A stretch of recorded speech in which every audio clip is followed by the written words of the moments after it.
Hello everyone, good morning you all. कैसे हैं आप सब? आई होप कि सर जी बढ़िया होंगे, बिल्कुल बढ़िया होंगे। सर जी, हमारा आज का जो चैप्टर है ना, चैप्टर है डेप्रिसिएशन, और ये बहुत ही इंपॉर्टेंट चैप्टर है आपके सिलेबस का और पूरे अकाउंटिंग फर्टर्निटी का। यानी कि सर जी, आप जब तक अकाउंटिंग सीखेंगे तब तक आपके सामने ये डेप्रिसिएशन वर्ड और डेप्रिसिएशन के मेथड्स आपके सामने आते रहेंगे। आपको याद है जब आपने 11th के सिलेबस में, यानी कि इसी सिलेबस में एक चैप्टर किया था, चैप्टर का नाम था जर्नल एंट्रीज, और उसमें सबसे अंतिम में एक छोटा सा टॉपिक आया था किसी क्वेश्चन के अंदर, और वो टॉपिक था कि डेप्रिसिएशन चार्ज्ड ऑन मशीनरी। और आपने मुझसे पूछा था कि सर जी डेप्रिसिएशन का मतलब क्या है, और मैंने आपको कहा था कि रुको जरा सब्र करो। तो सर जी, सब्र का फल मीठा होता है, और आज वो सब्र का फल मीठा होने वाला है, क्योंकि हमारे सामने वो चैप्टर आ चुका है। तो सर जी, प्रेजेंट है आपके सामने वो चैप्टर, और चैप्टर का नाम है, सर जी स्वागत कीजिए इस चैप्टर का। चैप्टर का नाम है डेप्रिसिएशन। इसे बोलते हैं हिंदी में ह्रास। घ्रास नहीं, ह्रास। ठीक है। मैं अगर आपको सिंपली लेमन लैंग्वेज में समझाऊं तो डेप्रिसिएशन का मतलब होता है कि अपने एसेट के वैल्यू को घटाना। अब सर जी आप ये पूछेंगे कि सर जी हम अपने वैल्यू को क्यों घटाएं, अपने एसेट के वैल्यू को। सुनिए मेरी बात। 2 साल पहले मैंने ये कैलकुलेटर खरीदा था। ये कैलकुलेटर का एग्जांपल छोड़ देते हैं, कैलकुलेटर काफी सस्ता चीज है। ये फोन 2 साल हो चुका है इस फोन का। मैंने इसे 15,000 में खरीदा था। आप मुझे बताइए कि जब मैंने ये फोन खरीदा था तब मैंने जर्नल एंट्रीज अपने बुक्स में क्या डाला। मैंने लिखा कि mobile phone account debit, mobile phone account debit, और 2 मैंने किया कि अगर मैंने कैश में खरीदा था तो मैंने कैश को यहां पे क्रेडिट किया था। यस और नो? हां सर, ऐसा मैंने किया था। आप मुझे बताइए कि इस एंट्री को डाल देने से अगर मैं इसे लेजर में पोस्ट करूं, ऑब्वियसली लेजर में पोस्ट तो हुआ होगा। तो अगर मैं आपको लेजर की पोजीशन में बताऊं तो लेजर की डेबिट साइड में वहां पे दिख रहा होगा कि मेरे पास एक मोबाइल फोन है 15,000 रुपए का। ये लेजर में दिख रहा होगा। यानी कि सर जी लेजर का मतलब क्या है कि मेरे पास उतने वैल्यू का एसेट है, प्रेजेंटली है। अब मुझे यह बताइए कि आज के डेट में अगर मैं इस एसेट को बेचूं तो क्या मुझे 15,000 रुपए रिकवर हो जाएंगे? The answer is no, 15,000 recover नहीं होंगे। क्यों रिकवर नहीं होंगे? क्योंकि भाई साहब मेरा जो ये फोन था ना, 2 साल पहले 15,000 का था। आज यह 15,000 का नहीं है। क्यों नहीं है? क्योंकि सर जी मार्केट में इसकी वैल्यू कम हो चुकी है। अब सर जी सवाल तो यहां यह आता है कि हमारा बुक्स ऑफ अकाउंट तो यह दिखा रहा है कि हमने 15,000 रुपए का फोन होल्ड कर रखा है अपने पास, 15,000 का। लेकिन जब मैं इसे बेचने जा रहा हूं मार्केट, तो हो सकता है कि ये 15,000 का ना बिके, हो सकता है कि 10,000 का बिके, या ये भी हो सकता है कि ये 8,000 का बिके, या ये भी हो सकता है कि ये 5,000 का ही बिके। कहने का मतलब यह है कि मेरा फोन अब वह द वैल्यू अचीव नहीं कर सकता जो वो ओपनिंग ऑफ द पीरियड, यानी कि जब मैंने खरीदा था उस समय की वैल्यू को पर्टेन करता था। तो ये कमी किस कारण से आई? कारण नंबर 1, क्या मॉडल बदल गया? मॉडल बदल गया? जी हां सर। क्या नई टेक्नोलॉजी आ गई? जी हां सर, नई टेक्नोलॉजी आ चुकी है। क्या मेरा फोन में स्क्रैच आ चुका है? जी हां सर। क्या मेरा फोन वेयर एंड टीयर हो चुका है? जी हां सर, यह भी हो चुका है। क्या मेरा फोन ओल्ड हो चुका है? जी हां सर, ओल्ड हो चुका है। आप यह बात समझिए कि जब हमारा वैल्यू, किसी एसेट की वैल्यू की मैं बात कर रहा हूं, किसी एसेट का वैल्यू अगर घटता है तो उसके पीछे का रीजन बहुत सारा हो सकता है, कई सारा रीजन हो सकता है। पर हमें उस रीजन से क्या लेना देना? हमें तो बस अपने मार्केट के हिसाब से चलना है कि हमें यह देखना है कि क्या हमारा सामान, हमारा जो गुड्स है, या गुड्स की बात नहीं करते हैं, हमारे एसेट की बात करते हैं, यहां जनरली फिक्स्ड एसेट की मैं बात करूंगा। क्या हमारा फिक्स्ड एसेट मार्केट में उसी कीमत पर बिक पाएगा जितना वो शुरुआत में बिक पाता? The answer is no sir, ऐसा नहीं हो पाएगा। वजह चाहे जो भी हो, चाहे वो मॉडल का बदल जाना हो, चाहे वो टेक्नोलॉजी, नई टेक्नोलॉजी का आ जाना हो, चाहे हमारे फोन में स्क्रैच आ जाना हो, चाहे उसका वियर टियर हो जाना हो, चाहे मॉडल पुराना हो जाना हो, या ये भी हो सकता है कि टूट गया, पूरी तरह से बिखर गया, स्क्रैप हो गया। वजह चाहे जो भी हो, उन वजहों के कारण जो हमारे वैल्यू में कमी आई है, उसी कमी को हम डेप्रिसिएशन बोलते हैं। आइए सर जी, फटाफट से अपनी बुक में आगे बढ़ते हैं और बुक में हम देखते हैं कि हमारे बुक ने डेफिनेशन में क्या बताया है। आइए, सबसे पहले बुक के डेफिनेशन को अगर एनालाइज करें तो हमें क्या पता चलता है कि depreciation is the reduction. Reduction मतलब साहब, रिडक्शन मतलब होता है कमी, कमी आना। रिडक्शन किस चीज में? इन द वैल्यू ऑफ एसेट। किसकी बात कर रहा है ये? एसेट के वैल्यू में कमी होने की बात कर रहा है। ड्यू टू, किस कारण से? इट्स वियर एंड टियर, कुछ टूट फूट हो गया हमारे एसेट में। और विद इफ्लक्स ऑफ टाइम, समय के साथ में नए टेक्नोलॉजी आ चुके हैं उस वजह से।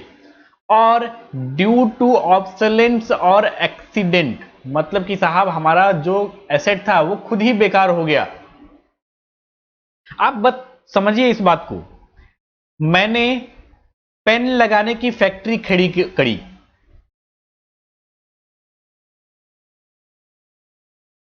पेन लगाने की फैक्ट्री मैंने खड़ी करी है। अब मुझे यह बताइए कि यहां पर मैंने एक बहुत सारा भारी भरकम मैंने मशीन लगाया है, बहुत सारा मैंने प्रोडक्शन कर लिया है पिछले 2 साल में। आप मुझे यह बताइए कि क्या यह सेम अमाउंट ऑफ प्रोडक्शन कर पाएगा आने वाले सालों में? नहीं सर, ऐसा नहीं कर पाएगा। क्यों नहीं कर पाएगा? सिंपल सा मैं एग्जांपल देता हूं। क्या आपने कभी मोटरसाइकिल परचेज किया है? जी हां सर, किया है। ऐसी बात आप सर क्यों कर रहे हैं?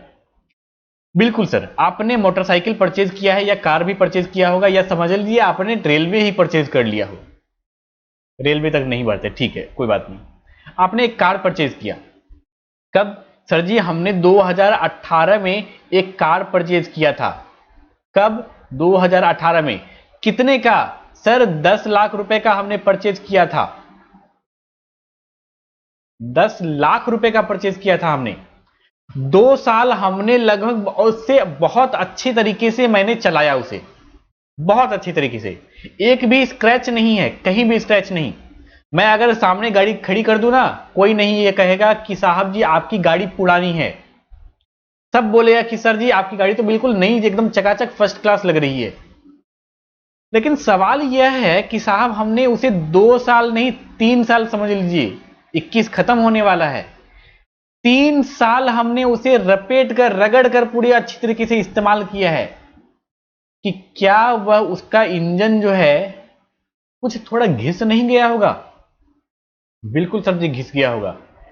वो हो सकता है कि वो कम माइलेज देती हो सकता है कि वो मोबिल ज्यादा लेती हो, बहुत सारे रीजन हो सकते हैं।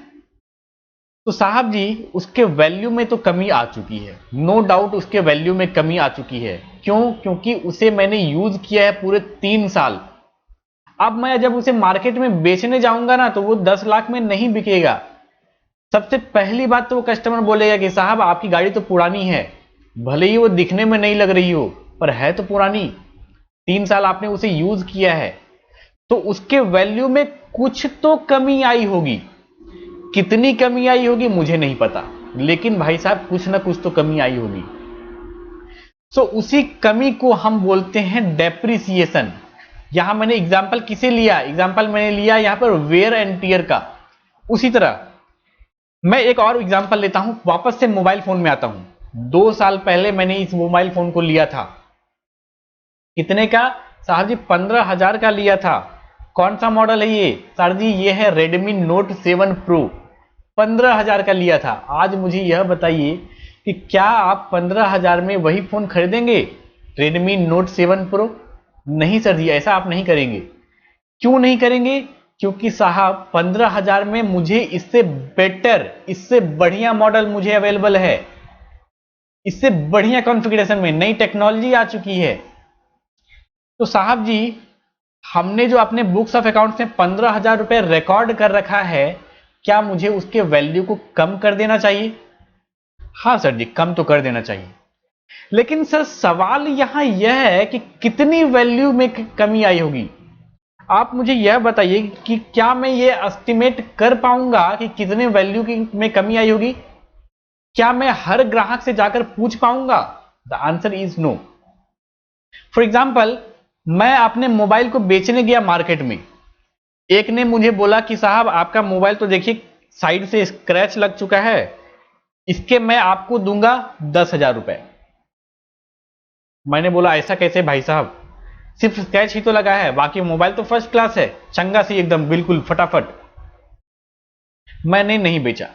मैं अगले कस्टमर के पास गया और बोला कि भाई साहब मुझे यह मोबाइल फोन बेचना है, कितने का बिकेगा? तो उसने बोला कि भाई साहब ये जो मोबाइल फोन है ना, मैं आपसे 9,000 में खरीदूंगा।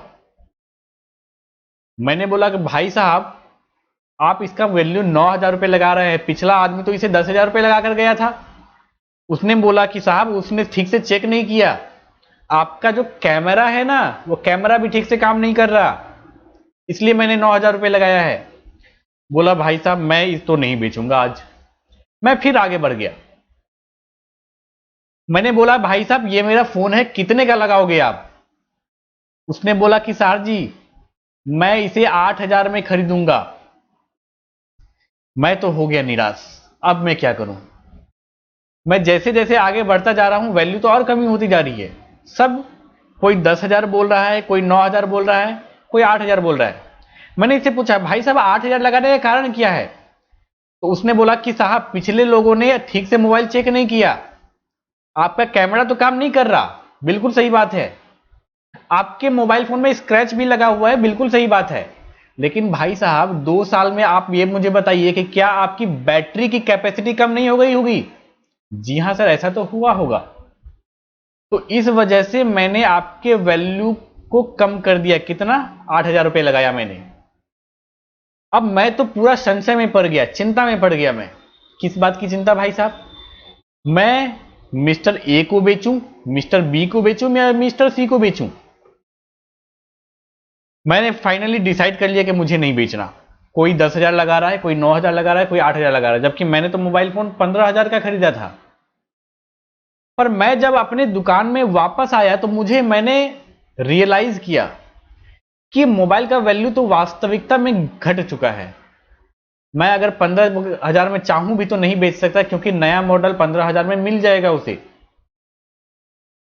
अब मैं चाहता हूं कि अपने बुक्स ऑफ अकाउंट्स में मैं इस मोबाइल फोन को घटा कर लिखूं।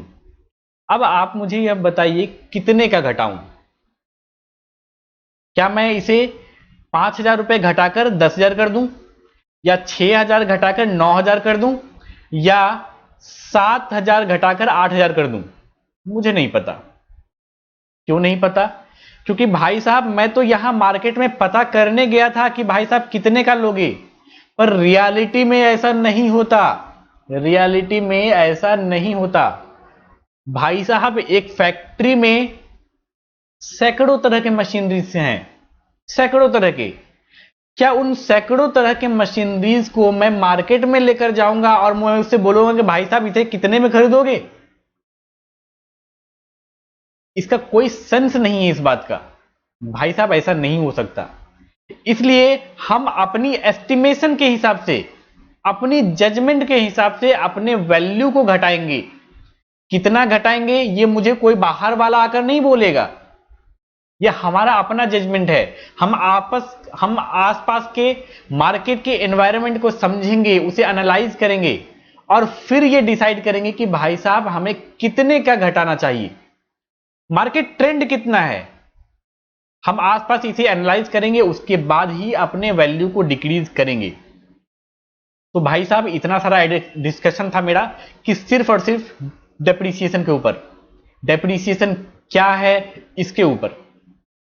अब हम लोग आगे बढ़ेंगे, डेप्रीसिएशन के मेथड्स को जानेंगे, किस प्रकार से डेप्रीसिएशन हम लोग चार्ज करते हैं वो जानेंगे, और थोड़ा बहुत अगर चाहें तो हम लोग अपने डेफिनेशन को और भी रीड कर सकते हैं। आइए भाई साहब, मैं रिकॉर्ड तो सही कर रहा हूं ना? हाँ जी भाई साहब, रिकॉर्ड तो बिल्कुल सही है, कोई दिक्कत नहीं है। फ्रेम लॉस, ओ भाई साहब 15 फ्रेम पर सेकेंड, ठीक है, कोई दिक्कत नहीं इस बात पे, 15 फ्रेम भी है तो कोई दिक्कत नहीं है। हालांकि ये 30 फ्रेम चलना चाहिए था, 15 फ्रेम ही है। आइए, क्या अगले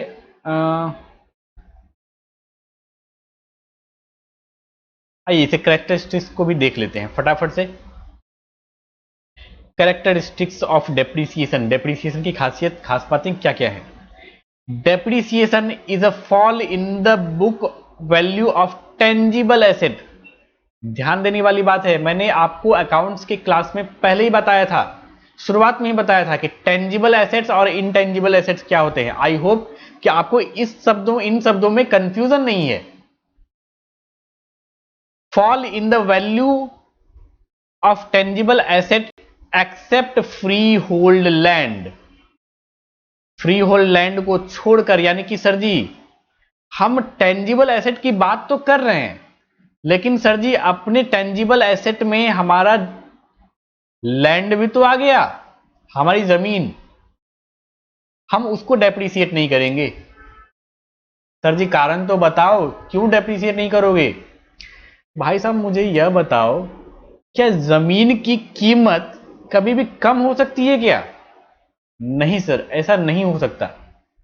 हाँ, एक्सेप्शनल केसेस हैं इस मामले में, पर जनरली ऐसा नहीं होता। जमीन की कीमत कभी भी कम नहीं होती, उसका कीमत और बढ़ ही जाती है। तो यानी कि हम सभी टेंजिबल एसेट के वैल्यू को कम कर देंगे, लेकिन अपनी जमीन को छोड़कर, क्योंकि जमीन को हम कितना भी यूज कर लें उसकी वैल्यू कभी भी कम नहीं हो सकती। आइए आगे बढ़ते हैं। ये क्या व्हाइट पेज है क्या? हाँ जी व्हाइट पेज है बिल्कुल। आगे बढ़ते हैं। It is a process of allocating cost of asset over expected useful life. अब इसके बारे में मैं थोड़ा सा चर्चा आपके साथ करना चाहूंगा, क्योंकि यह शब्द आपके लिए बिल्कुल नया है। एक्सपेक्टेड यूजफुल लाइफ क्या है? फॉर एग्जाम्पल ऐसा समझिए कि मैंने एक फैक्ट्री डाली है, उस फैक्ट्री में मुझे कई सारे मोबाइल फोन बनाने हैं। उस फैक्ट्री में मैंने एक मशीनरी इंस्टॉल किया, मशीन का एक कैपेसिटी है कि वो 10 साल ही चल पाएगा। तो क्या, मुझे यह बताइए, 10 लाख रुपए का मैंने मशीनरी खरीदा था और ये 10 साल चल पाएगा, तो क्या मैं ये बोल नहीं पा रहा, क्या मैं ये नहीं बोल सकता कि मैं उसे 1 लाख रुपए हर साल यूज कर रहा हूं? हाँ बोल सकता हूं, क्या दिक्कत है इस बात में? आप मुझे यह बताइए, आज के डेट में 10 लाख रुपए का मशीन 10 साल बाद उसका वैल्यू जीरो बचेगा, बिल्कुल जीरो। तो क्या मैं ये बोल सकता हूं कि मैं हर साल 1 लाख रुपए की मशीनरी में यूज कर रहा हूं? हाँ सर, ये यूज कर रहा हूं मैं 1 लाख रुपए का। ये जो 10 साल है इसे ही बोला गया है एक्सपेक्टेड यूजफुल लाइफ।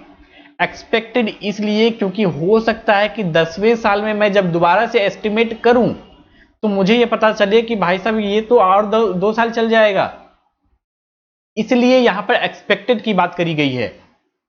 आइए आगे बढ़ते हैं। क्वेश्चन ने आपसे क्या बोला कि fall in the book value of an asset is permanent, gradual and continuing nature.